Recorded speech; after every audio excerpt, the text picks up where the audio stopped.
My name is Bill. I've been employed here since June of 2011.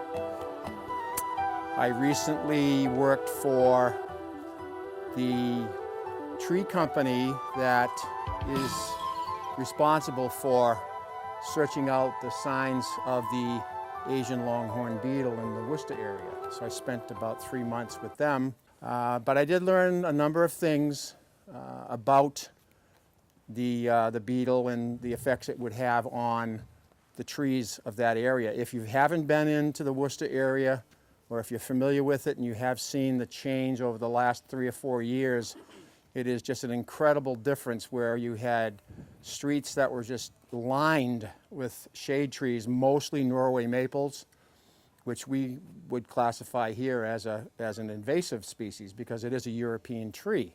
It was brought here back in the 1800s to provide the shade along the urban streets. It was a very resistant, resilient type tree, and it grew pretty quickly. It provided those aspects to urban living where people could get some green, get some shade, and that's basically what they use it for. That was the primary target of that beetle. So we're going to take a walk down Harry's and we'll talk up some of these native trees, and then we'll talk if we come across, and I know there are some Norways in there, we'll take a look at them as well. All right. You know, the typical people look up and they say, okay, that's a pine tree, and of course it is a pine tree. It's a white pine. It's a native tree. It's been here since the beginning. These particular trees are easily identified by, first of all, as you look around, you can see all of these cones laying on the ground. This is a pretty easy thing to figure out. And then most of us are familiar with the cones looking exactly like this. This particular cone is what we would classify as a female cone because it had the seeds in it. All right, notice I said had.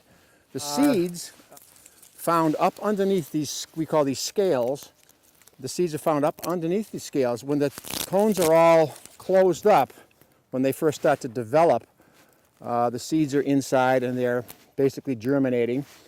As the tree, as the cone, the tree itself, as time goes on, as it matures, the cones open and the seeds will start to fall out. And they have, and we're not going to find any laying around here, but I will try to gather up some. But you can actually pick up cones that are partially opened. And on occasion, if you smash them into your hand, you might get a seed. I do have some inside, which I'll be glad to show you after the walk is over. But you can actually pick up and be warned that if you pick up pine cones, you're going to have pine pitch. Okay? So yeah, okay. I got lucky too. Exactly. It's got the little wing on it. Okay? See that little guy right there? See right here? Now that's a pine seed. That's exactly what it looks like. Okay? Like in yours, you've got the double one there, it looks like. And they have those little wings, just like on the maples. And what happens when the wind catches them, they'll be scattered about. So when you look on the ground, look over in this particular area, you'll see the larger trees, and then on the forest understory layer, you'll see the smaller, probably anywhere between 5 and 12-year-old saplings that are pines. The white pine is identified by the cone. It's identified by its needles, 5 needles in a cluster. And when I say a cluster, what I mean is you take a branch of a white pine tree and take a look at one of the needle clusters. Okay, we pull that off and then we spread these out. We should see 5. Oh, I got 2 of them together there, it looks like. It's the problem of old age when your eyes are gone and you try. Yeah, you can actually, and you can barely see this one right here, but there are 5 needles here. And okay, in most, yeah, if you can, that'd be great. What I like to do is spread them out like a fan. Okay, and you can see them right here. Okay, go ahead. All right. And a lot of people will say, well, how many letters are in the word white? And five needles, that type of thing. Now, the interesting thing about the white pine is most of the white pines that we see growing around our area have been growing from anywhere between 150, maybe we might have some pines in this area that might be 200 years old, but most of them are gone. I mean, if you look at old paintings of Concord, Revolutionary era, Concord, Lexington, Sudbury, all right, if there are any portraits or paint, you'll notice that the landscape is pretty bare. It's mostly fields, stone walls. That's why when we take walks in the woods, we'll see walls. And a lot of people say, what is this stone wall doing here in the middle of the forest? Well, 150, 200 years ago, it wasn't a forest, it was a pasture. And from that point, when farming stopped here, when we had the westward movement, I know I'm giving history lessons here rather than tree identifications, but as people moved westward, farming stopped. These little seeds that floated around between the white pine and a number of other types of trees and plants spread out, and the forests start to grow again. Pine trees in general, when there's evidence of trunks of pines in northern Maine and across to the Great Lakes areas that were 6-7 feet in diameter. And these trees allegedly would grow to heights of close to 200 feet. So they were big trees, very big trees. As most coniferous trees are, a lot of our largest trees in the United States and North America are trees that bear cones. Okay, so looking at the pine, you can see the bark, pretty rugged bark. In the case of the branches on the bottom, why do you think these branches are all dead? I'm going to ask the kids this one. Look at all these branches on the bottom here. See how they're all dead? They're sort of just sitting there and they don't have anything on them. Can you think of perhaps why they might be? And even on occasion when we move further down, you'll notice that on some of the other trees as well, you'll see branches on the lower part of the trees no longer showing any signs of life. Go ahead. Animals? Animals? You think animals did it?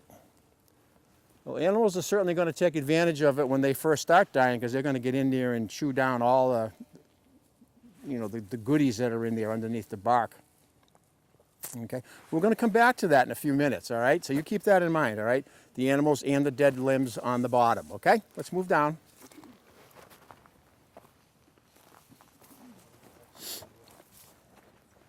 Now, if you take a look up here at this tree, you'll notice the bark. Look at the bark on that tree and compare it to the bark on the pine that we just looked at. Very similar. They have that rough pattern. If you're looking at both of them, you might say, oh, they're the same tree, until you look up and you can see that it has some dead leaves laying about. This is an oak. If you look very carefully at the dead leaves, which we have an abundance of down here, you'll notice that they look something like this. Now, keep in mind that we have a large number of oak trees, different types of oak trees around here. I'm holding one in my hand, and I'm going to see if I can find one that may be a little bit different looking. Yeah, it's a good...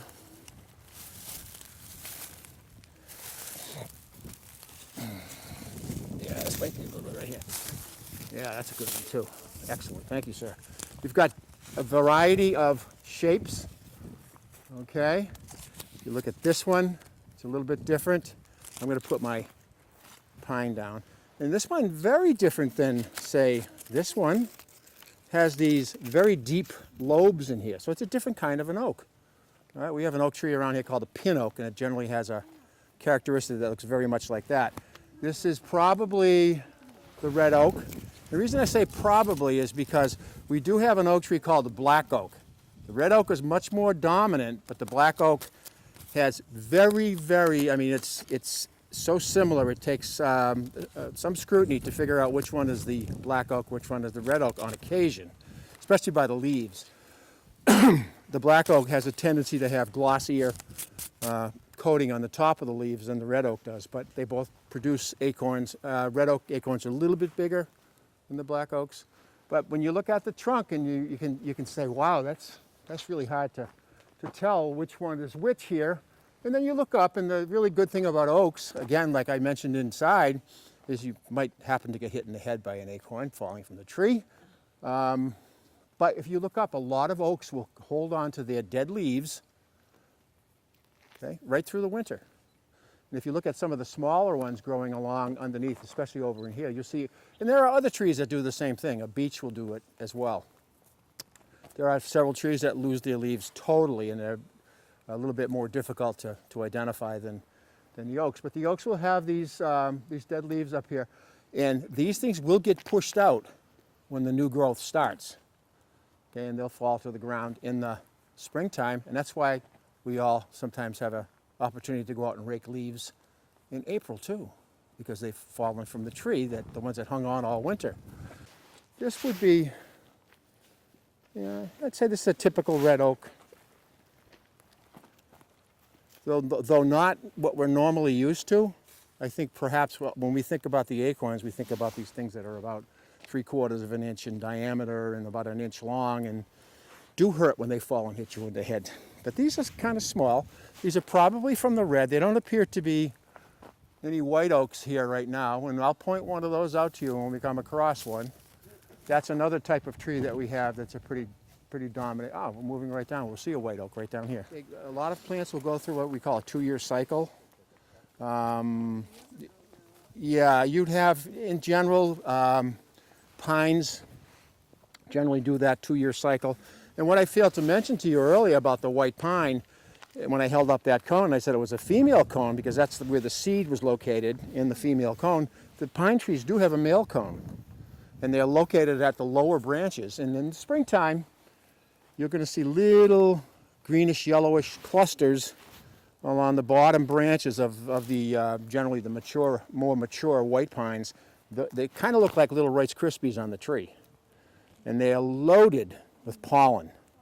And when that wind blows, that pollen gets blown all over the place, and what it does is it makes its way up to where the female cones are, and that pollen will pollinate the seeds inside those female cones, and then we'll have a viable seed coming out for the potential next generation of white pine trees. And people who have pollen allergies are very much aware of when the pollen starts to infiltrate our nasal passages and causing us to sneeze and eyes water, and you can get these allergies anytime during your life. Even us old timers can end up not having allergies to pine pollen for decades, and then all of a sudden one spring everything's bothering you and you're sneezing. So it's kind of just the way it is. So I'm going to have to come back to this one. It appears to be, I'm looking way up, and I'm pointing to this tree right here with a lighter colored bark. And right now, my initial guess is that it is a white oak tree, and I'm just trying to see, I can see like 2 leaves up there, but I'm looking at the bark. As you can see, it's lighter.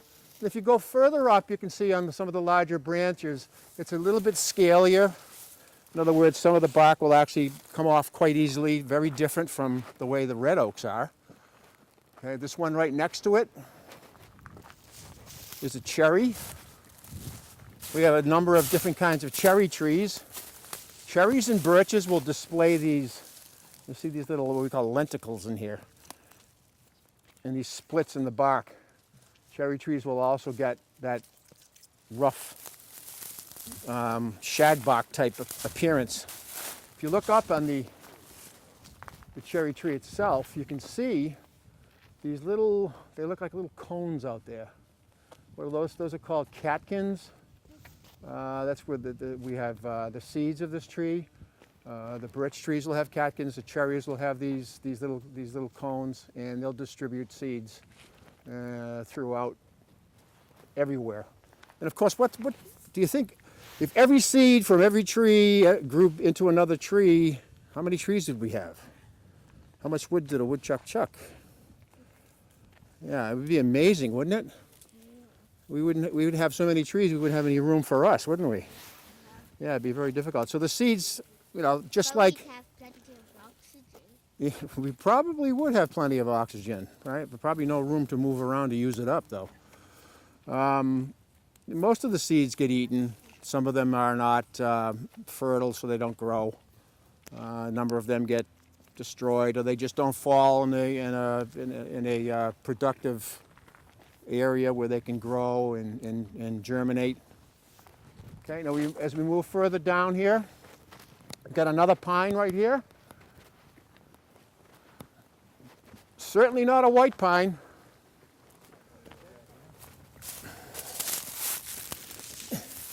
Real easy way to pick up on this type of pine tree is when you see the cones and they appear to be growing right out of the branches, which this one is showing you. This is called a pitch pine. Okay?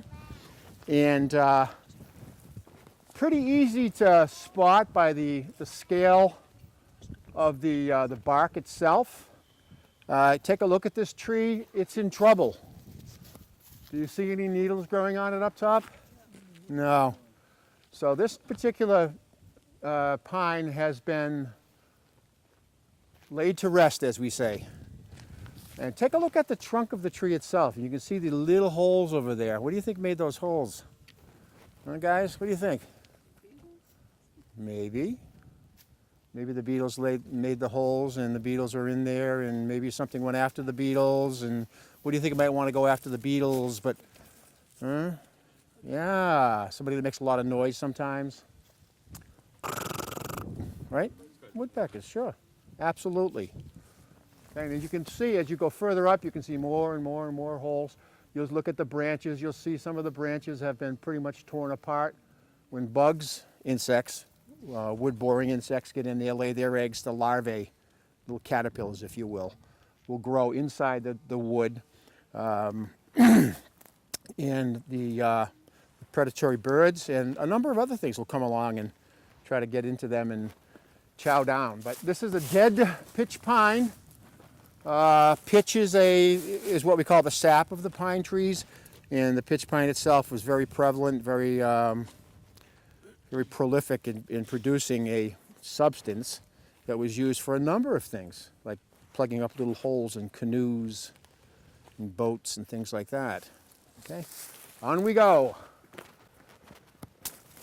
Okay, this is an easy one to figure out, right? Pretty standard. Yes? No? Guys? Anybody? What do you think, Tiger? Huh? What do you think this might be? Maple? Good guess. Good guess. Take a look right here. And I always make sure I look carefully before I make silly statements like, what do you think this is? Look at the end of this branch right here. What color is that? See the red? Okay. Now this is new growth. And if you looked up here, you're going to see the buds. All right. We're going to have little flowers on here. The maple tree produces flowers. They're pretty. They're actually pretty attractive flowers, but they're very small. Okay. And that red growth was last year's growth. When you see this type of thing on trees, you see that extra.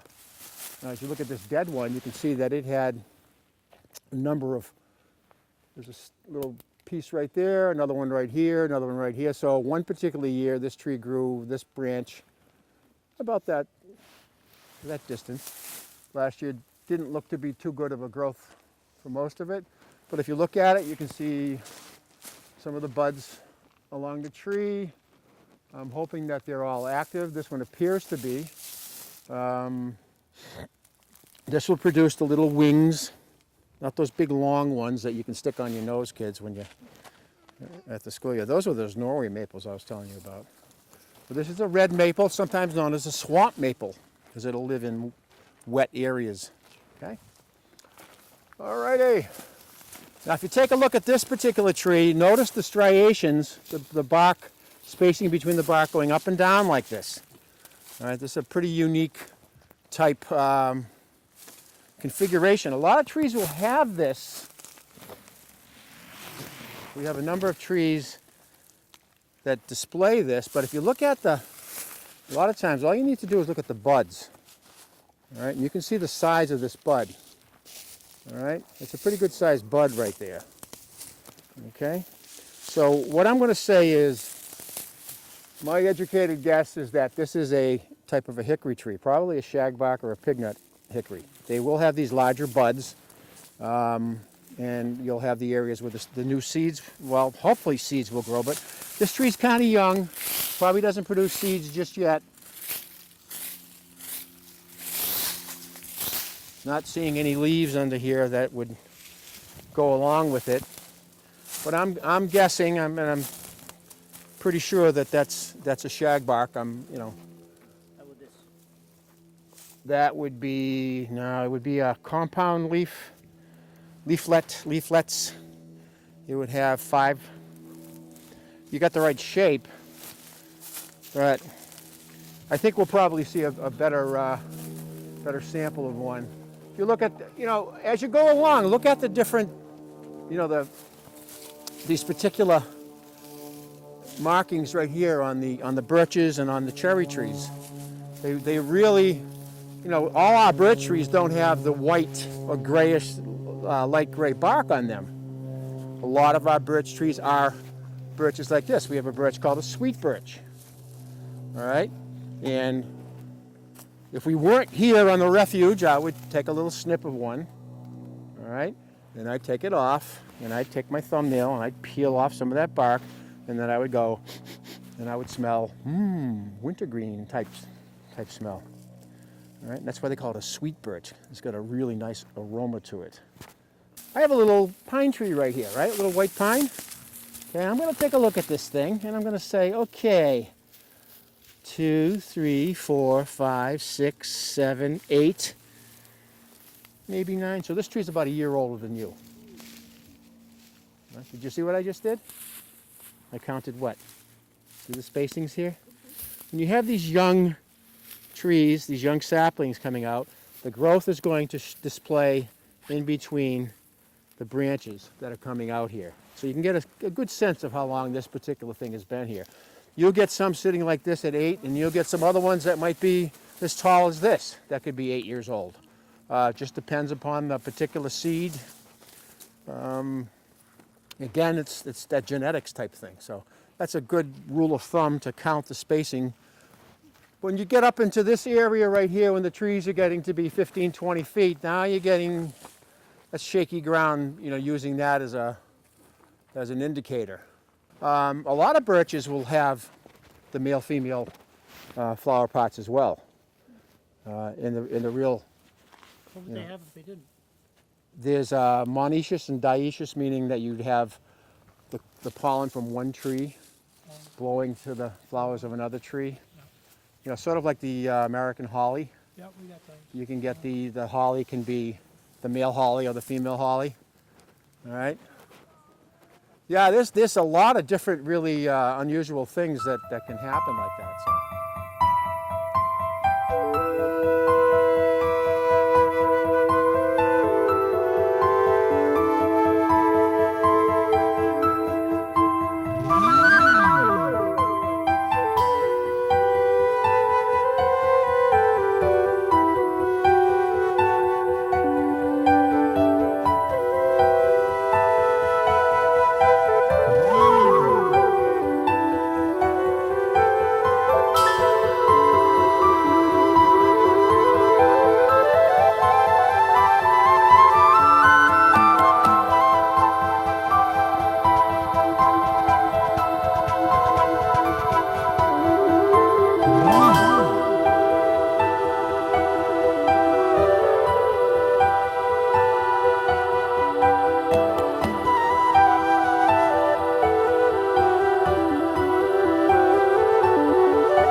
Fire cherry is it's what we call a pioneer plant. When you have an area like an open field, over time, if it's not used as pasture land or farm or for crops, things will start to grow in there. One of them will be this type of cherry tree. It grows very quickly, Some of the other ones would be the aspens. Some of the smaller birches, like the gray birch, will grow, and so you get we call them the pioneer plants. The fire cherry, they started calling it that because it would be something that would sort of pop up after a field area had burned down. I could see the difference. There's a good example right here of the white oak. Okay, you can see by the bark. Take a look at the leaves further up. I can see any leaves up there. Yeah, there's a couple of them, but on the ground you're going to find, thank you, there you go. You'll find the leaves of the white oak, you can see on the ends of them, they're rounded. These lobes are rounded. Okay? Now in some journals they'll say that this is one of the most common oak trees in North America, but around here, typically, population-wise, we're dominated by the red oak. There are a lot of white oaks. White oaks were a preferred wood for shipbuilding.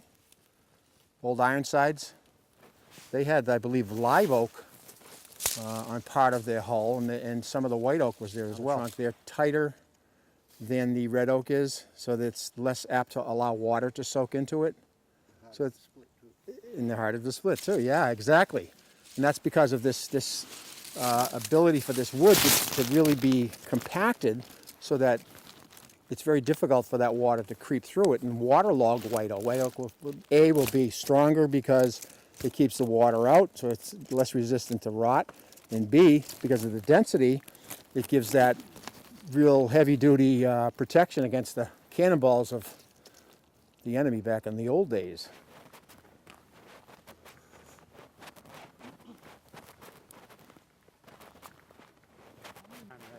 Red has 2, pitch has 3. It's very easy to confuse things. Like the birch and the cherries are very, very similar in many cases.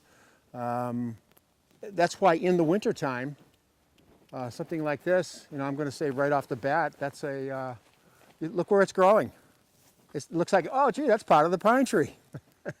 But it's, that's going to be my observation is that is the sweet birch again. As I'm looking at the tips up here, trying to see the buds, but you can see that nice color. What I'm doing right now is I'm trying to find, I got one, a beech tree. I wanted to go over here and take a peek at this thing. I think most of us can recognize that nice smooth bark of the beech tree. As you can see, the beech does hold on to its dead leaves throughout most of the winter. On occasion, these leaves will get very light in color. They'll be bleached out by the sun generally. And they have a very interesting, very similar color-wise to the sweet birch, the buds on the beech tree. I do have some inside, which I'll show, I actually snipped some about 3 weeks ago, and I've had them sitting in water now for that period of time. What I used to do is I would have cuttings of red maples and birches and whatever else I could go out and get, and I'd let them sit in my classrooms, and then you'd actually get some of the flowers and some of the leaf buds starting to emerge. Sometimes you're successful, sometimes you're not successful. So, but it's kind of a neat thing with the beech. The beech, of course, produces that wonderful beech nut, and I do happen to have some inside too. A great food for a variety of wildlife. Turkeys, deer, all kinds of, foxes. You think of the animals like foxes and coyotes as only predatory, carnivorous type animals, but they're very opportunistic, just like the black bear. They'll eat pretty much anything, just like humans would in most cases. And beech do provide a wonderful source of food for a lot of different animal species, right along with the oaks. Right, even the turkeys do like acorns. They do eat them. Deer will eat acorns. Like I said, a large number of other wildlife will do the same. So which one's the beech? The beech is the one with that. See that lightish colored bark? It's very smooth. You see these in parks, and people have carved their names into them, and you know, I love Henrietta, and there's a couple of varieties of beeches that have been manipulated by botanists, so they produce this red leaf to them. They have a shiny red leaf, and they very huge type canopy, and people use them as park trees, as shade trees, that type of thing. But the newest thing is promoting birch lumber for, you know, to me, birch, I don't know what the hardness is, but I know it's not up there with the oaks and even the maples. So, and birch, if you think about birch, when you have a piece of birch or a dead trunk of a birch tree lying on the ground, it's usually pretty much rotted out within a very short period of time. Whereas your harder woods, like the oaks, maples, even the beech, will last much, much longer. This gentleman mentioned the difficulty in splitting white oak. Think about something like an elm tree, which has, if anybody's ever had the misfortune of trying to split an elm log, it is near impossible because of the way that the grain inside, or the phloem part, especially, those vascular systems, the veins of the tree, they sort of twist as they go up the tree.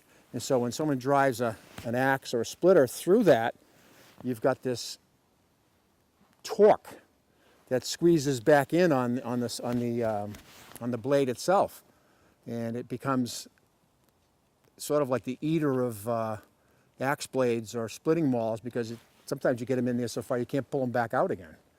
So it's a very difficult tree to wood to split because of just that capability of that wood to be sort of torqued a little twisted.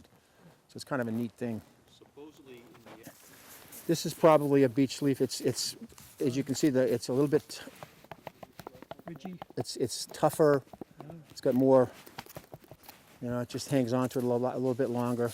If I compared that with, say, this one right here, I'll take a small one. and you can see how this one is. Just by, it's pretty delicate, pretty flexible. And then you look at the difference in colors, the veins, that type of thing. Yeah. Very similar, but still, it really does indicate two different species of trees. But one way to tell this is that beech tree thing is pretty tough. Elm leaves will look like this as well, but they'll have like a little fuzzy coating on them. Okay, you can actually pick up an elm leaf. That's different. We have a number of different elms around here, and they'll have a little bit of a hairy feeling to part of the leaf. So.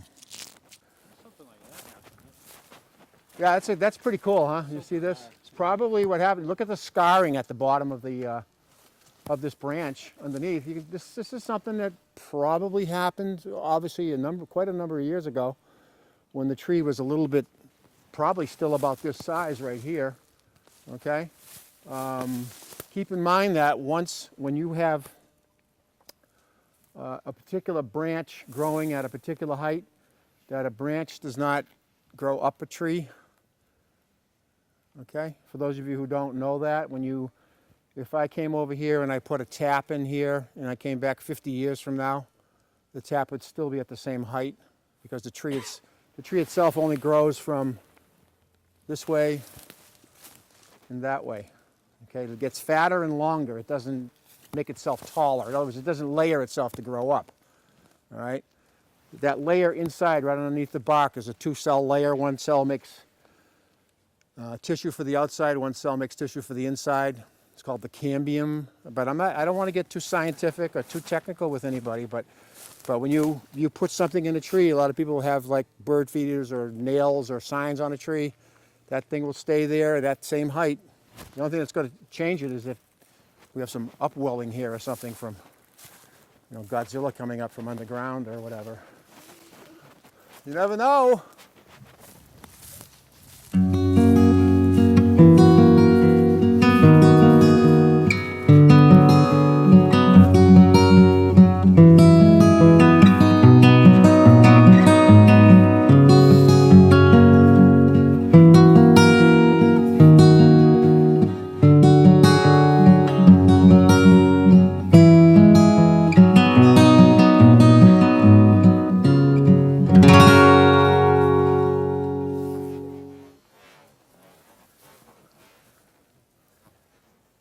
Just look at that tree right there. Look at that tree. It's like it's split open there. See that? Isn't that weird? Huh? Very, very unusual. And yet, it probably survived, probably even still is surviving. They're pretty tough. That cambium that I was telling you about, that lies under the bark, is that growth area. As long as that is viable, as long as it has a continuation from the leaves down to the roots, and the wood that carries the water up is open, that tree will continue to produce food for itself through photosynthesis. Once you cut around a tree, a lot of people say if you band a tree, in other words, if you take the bark and cut it, and generally you would have to do it in quite a length. Just imagine this being one of the oak trees out here, the larger ones. You'd have to probably cut into that tree a good 1.5 inches, and then I would say about 6 to 12 inches, and just cut that strip. And what'll happen is the flow of water and food up and down is interrupted, so the tree can't A, get water up to the leaves to make the food, and B, can't get the food back down to the rest of the tree, so it eventually will die if you totally gird it. That's one of the problems with the deer populations when they become so large.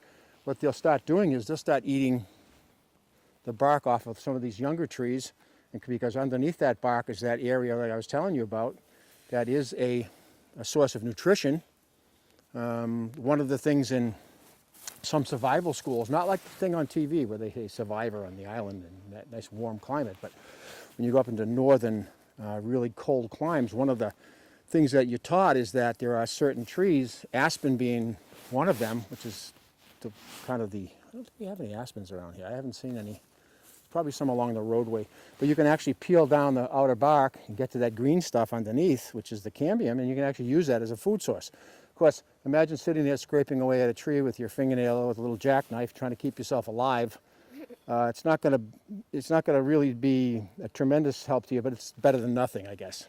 So, but yeah, if that is interrupted, and that's why I'm very interested in that tree, the way it's been split, probably hit by lightning. I don't know.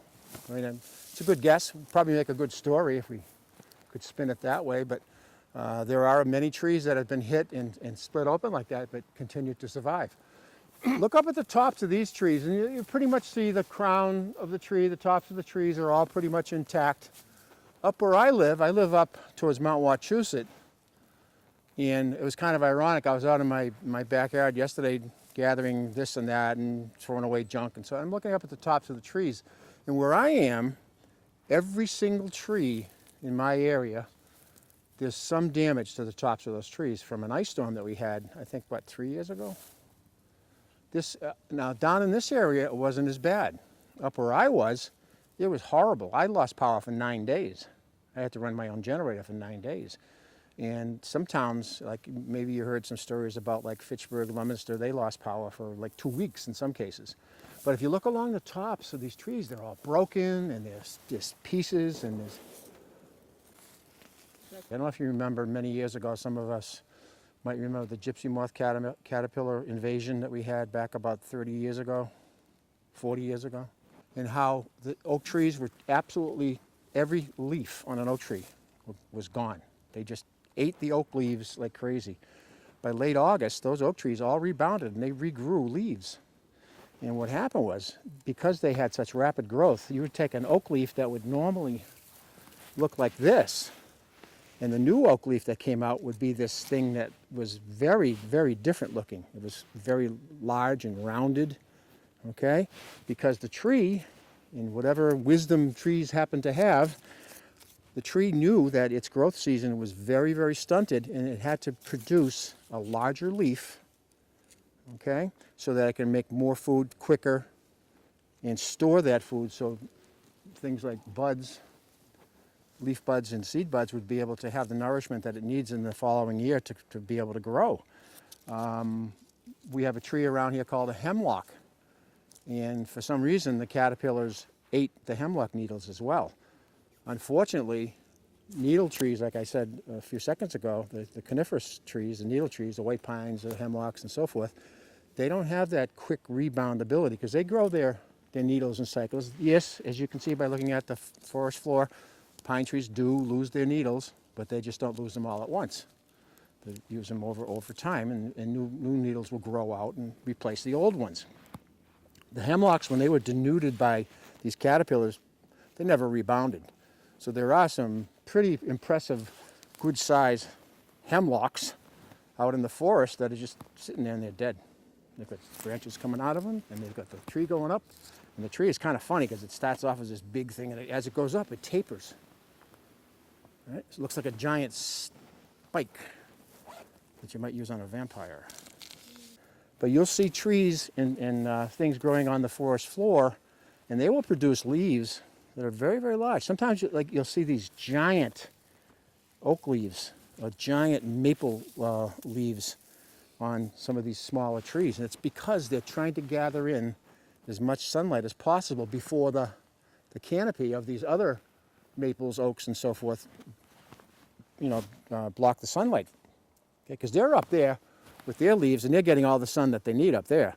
It's the sun that comes down here that these guys need to get.